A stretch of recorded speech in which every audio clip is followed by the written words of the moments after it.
Fund से जुड़ी हुई आ रही है। आरटीआई क्वेरी से कितने बड़े कॉन्ट्रडिक्शन सामने आए हैं पीएम केयर्स फंड को लेकर, उसको आप देखिएगा सिलसिलेवार तरीके से। एनडीटीवी की ये रिपोर्ट अभी की इस वक्त की बड़ी खबर है। पीएम केयर्स फंड से जुड़े इतने सारे सवाल थे जिनके जवाब कभी भी सरकार सीधा सीधा नहीं दे रही थी। अब आप देखिएगा आरटीआई से क्या सामने आया है और क्या क्या किया गया इस बीच में। आपके सामने कहा कुछ गया, हुआ कुछ। असल में ये जो केयर्स फंड है ये है ही कुछ और। ये गवर्नमेंट फंड ही नहीं निकला था और बाद में इसको बताया गया, क्या बताया गया, बहुत अलग अलग चीजें हैं। आपको याद होगा कि पीएम केयर्स फंड को लेकर 27 मार्च को इस बात की घोषणा की गई थी, खुद प्रधानमंत्री मोदी ने किया था। और उसके बाद लगातार इसके लिए कॉर्पोरेट फंडिंग्स करवाई जाने लगी। जितने इनके प्रवक्ता थे, जितने इनके लोग थे, सबसे अपील की जाने लगी। 25-25 करोड़ रुपए तक बड़े बड़े सेलिब्रिटीज उसके अंदर देने लग गए पीएम केयर्स फंड। और क्या कहा गया था कि कोविड को लेकर लड़ाई लड़ी जाएगी, कोविड की वजह से जो दिक्कतें आएंगी उससे लड़ने के लिए इस पैसे को इस्तेमाल किया जाएगा। उस पैसे को कितना इस्तेमाल किया गया ये अभी तक आपको पता नहीं है, लेकिन जब आप पूछने की कोशिश करते हैं तो पीएम केयर्स फंड पर सब चुप हो जाते हैं। लेकिन इस फंड की सच्चाई क्या है ये देखिए। इसका डिफाइन किया गया था, government had defined this as government trust for purpose of corporate donations. पहले यह कहा गया आपके सामने, लेकिन उसके अंदर एक क्लॉज डाला गया। ट्रस्ट डॉक्यूमेंट्स जो है उसके अंदर एक क्लॉज है जो कि यह कहता है that it is a private entity, यानी which leaves it exempt from RTI scrutiny. तो कहा तो पहले आपको यह गया कि यह गवर्नमेंट फंड है, लेकिन बाद में इसके अंदर एक क्लॉज जरूर डाल दिया गया और क्लॉज ये कहता है कि ये एक प्राइवेट एंटिटी है। तो गवर्नमेंट है कि प्राइवेट है, यानी प्राइवेट एंटिटी है, और प्राइवेट एंटिटी है तो आरटीआई स्क्रूटनी से बिल्कुल बाहर है। पहली बड़ी खबर ये। इसको देखिए, अब आराम से बहुत ध्यान से सुनिएगा अंत तक, बहुत ध्यान से अंत तक सुनिएगा और इस वीडियो को जल्दी से शेयर भी कर लीजिएगा। इसको रजिस्टर किया गया है दिल्ली के रेवेन्यू डिपार्टमेंट में। इनका चेयरपर्सन कौन है? पीएम। सीनियर मिनिस्टर्स इसके ट्रस्टीज हैं। अगर ये प्राइवेट एंटिटी है तो इसके चेयरपर्सन पीएम कैसे हो सकते थे और इसके ट्रस्टी सीनियर मिनिस्टर्स कैसे हो सकते थे?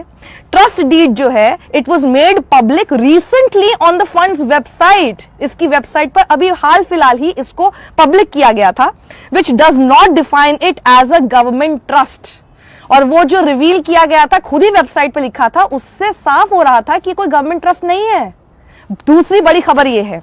तीसरी बात, जो ट्रस्ट डीड है उसका पॉइंट 5.3 जो है वो बहुत इंपॉर्टेंट है, सुनिएगा ध्यान से, गौर से।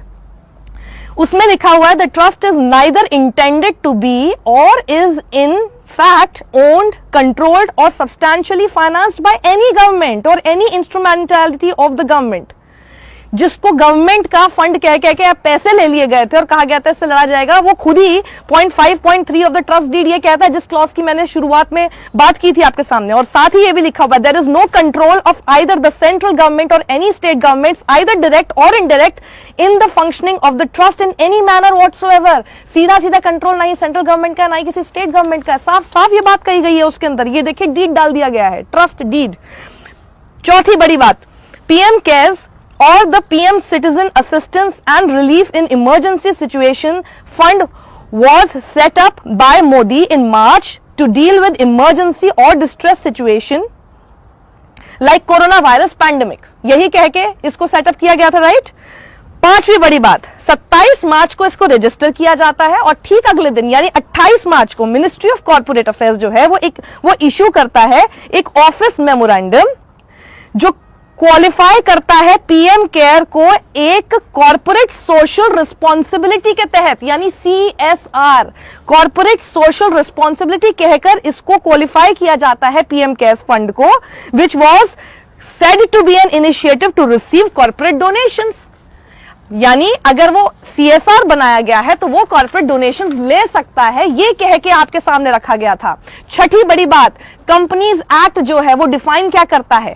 Companies act defines eligibility for corporate donations as contribution to the PM National Relief Fund or any other fund set up by the central government or state government for socio-economic development and relief and funds for the welfare of the scheduled castes, scheduled tribes, backward classes, minorities, women। तो Companies Act जो है वो साफ साफ ये कहता है कि एलिजिबिलिटी होने के लिए किसी भी कॉर्पोरेट डोनेशन के लिए अगर आपको कंट्रीब्यूशन करना है to the PM national relief fund या फिर किसी भी सेटअप जो है सरकार द्वारा किए गए फंड को, उसके लिए एलिजिबल होना पड़ेगा आपको कंपनीज एक्ट के तहत।